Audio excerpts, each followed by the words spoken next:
Hey, good morning. Welcome to the 5 a.m. Mester Scrum Show. I'm dragging. I have to be honest with you. Maybe we'll talk about that later about having too much on your plate, just dragging you down to a slow stop. Feel like that past couple of days. And I didn't do a Metric Monday show yesterday. I got caught up in doing grades for my students. Never done the grades before. Thought I did it right. Apparently, I didn't do it right. I had to redo it while I was in the class. But it was a good experience because it's going to add to the show. And I want to talk about doing work for others is a bad idea. Don't do it. And I want to give two examples of one. I had one written down from when this was snowed here, and a friend of mine and my kids, and he wanted to invite his friends to help out, but his mom came over and did a lot of work for the kids. It's something they don't learn. So we're going to talk about that little example. And also me, as I was doing grades the other day, and I knew I wanted them to do it, I'm trying to sort the data and the metrics and have the kids build folders in Google Docs and learn how to do files and set up things and rename stuff and learn about their technology they have in front of them so they could use it for what they do in school. And I was just about, well, I did attempt it. I will be honest with you, to rename their files so it was a nice order. Then I realized, what am I doing? They need to do this. They need to learn how to do this skill. I mean, it's a basic technology skill.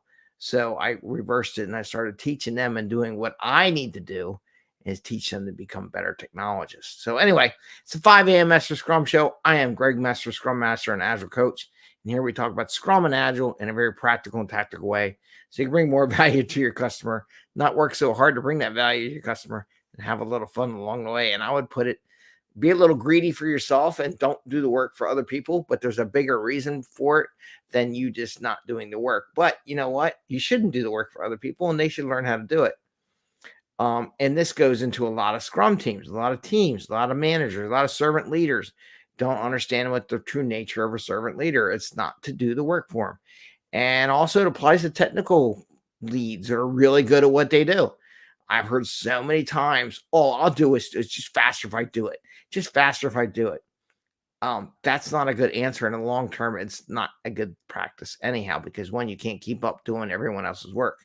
And two, you need to expand if you want to scale, have more people be able to do what you do, right?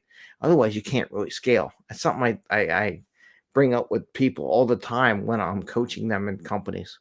So, two examples. One, my kids started snow removing business. Probably a couple episodes ago, I talked about that, helping my kiddies out there removing snow, and invited his buddies to help move the snow. He wanted to share making money with them and doing a job and show him how he likes to do jobs and making some money on it and everything like that. So he invites them over, and they're a little bit younger than he is, and I get that. But me, I'm not going to shovel for him. He does his thing, so it's hard work. It is hard work. I've done it many years of my life as a kid.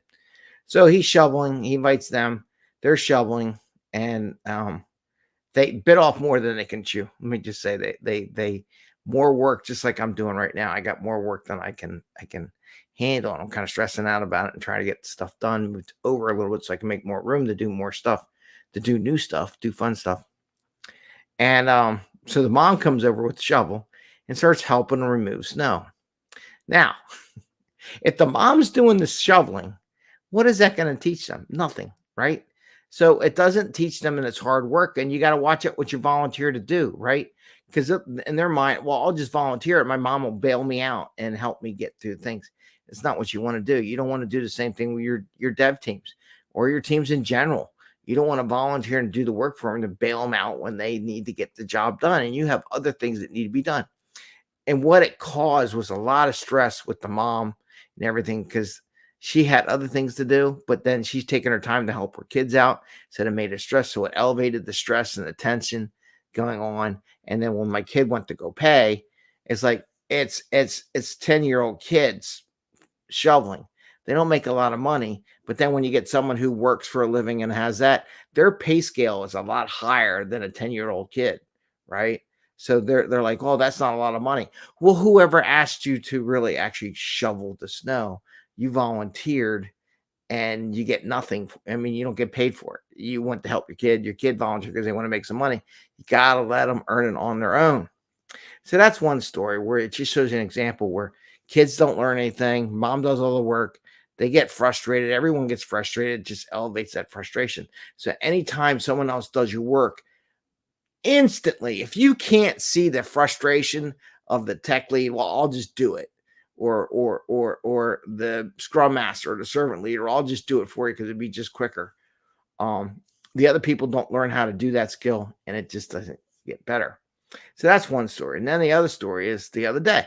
So I didn't do a metric Monday because I had to do grades. Never did grades. Saw an email on late Sunday that apparently I had to submit grades in for a what do you call it?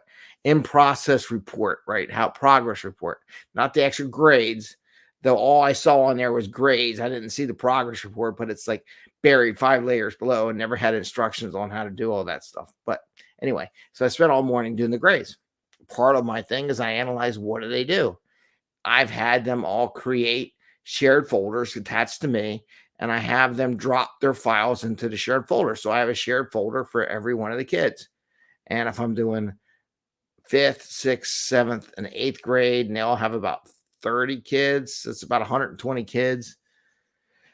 Yeah, about 120 kids, I guess, total. Maybe a little less, between 110, 120, somewhere in there, right? So I have all these folders. What I found out to make my life easier, because the way the software's written, you got to do it by each grade. You can't just do all of it. It's boom, boom. You have to break it up. So I realized that it would make myself easier if they would put like their grade, like if it's fourth grade, number 4 in front, fifth grade, number 5, and so on and so forth. So I did attempt to change and rename the folders because they shared it with them, but the way the Google Docs is set up, I can't do it. They have to do it. Then I realized, what am I doing? Why am I changing the name on the folders for them? Or why would I even think about it for about a split second? Right. And I realized this is a great training session for them, because part of the things I realize I want to evaluate them is their ability to create a document, put it in a shared drive, create a shared drive, do the basic, rename the folder titles for whatever they need for their drives, and organize their stuff. This part of organization, so you can find your stuff, is half the battle. We all know it takes forever to do it. So I'm like, I need to teach them better. I need to be a better teacher, a better scrum master, or a better teacher. And rather than me renaming the folders for them, I need to sit down, even if it took a whole class period, to be honest with you. And it kind of did with some of the students because they were thick.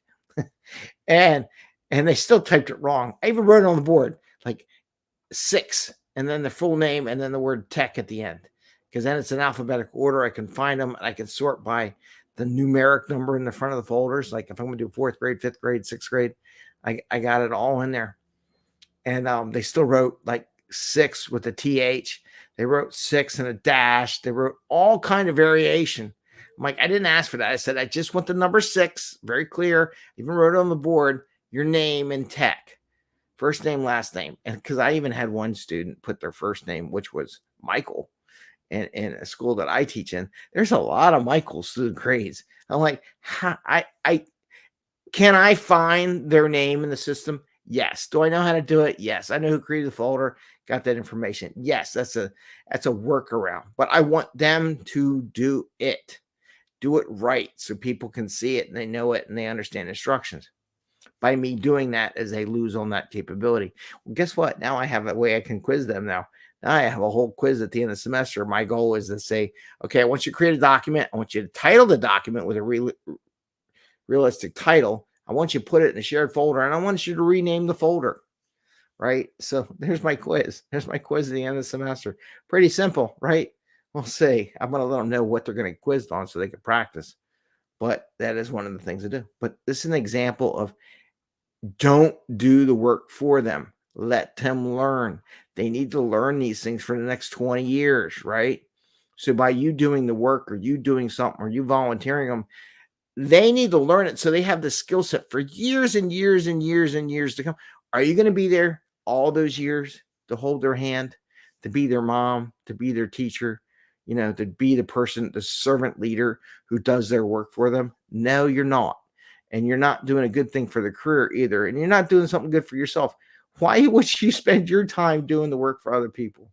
So I just wanted to share that with you. There's lots of reasons, and I want to give you two simple, comparable examples: mothering your children so that they don't learn hard work and what it takes, and they just expect mom or your servant leader to bail you out, or your scrum master or your tech lead to bail them out every time they overtake and they don't understand something, and therefore they don't learn how to do it themselves in the future. And two, if you're a teacher and you try to do one little thing, I'll take care of that for you. Don't do that. Have them write that. Have them write the titles. Have them put the documentation. Do not do it for them. I will do that for you. No, that's not your job. They can do the simple tasks. They're going to be doing it forever until an AI system comes in and does it for them. And then they probably won't even have a job. So until that point in time comes, don't do the work for other people. It's not good for you, and it's not good for the people you work with. So that's what I have for today. Talking about the 10x your life, but getting them to do things that they should be doing and you not doing it. So you're even saving your time, and they're learning it, and there's 10, 20, 30, 40, and they're going to do it the next 100 years. Think of all that work you avoided for yourself. Otherwise, you have to follow them in their career everywhere they go and do their job. I don't think you want that. I don't think they want that either, to be honest with you. With that, I say take care. And we did have Bubbles. She's on the cover page of this because every time I come to do the show, she's here. So she gave me a little hug and captured that on the video picture. Anyway, she's here. She's right there. Sound asleep. It's quiet time for her. All right, everyone, you have a great day. Happy scrumming. Don't forget, don't do work for others. Just teach them, even if it takes a day, like it took me an entire class to get them to get their homework in. Do that because grades are coming. I don't want them to fail. And am I doing the right job as a teacher by not teaching them? They should know how to do this stuff. They're eighth grade. Some of them are eighth graders, and I gotta walk them through that process. So they play so many video games, but they don't know how to use a computer. It's kind of scary, but they think they do, but they don't. Anyway, take care. Have a great day. See you tomorrow.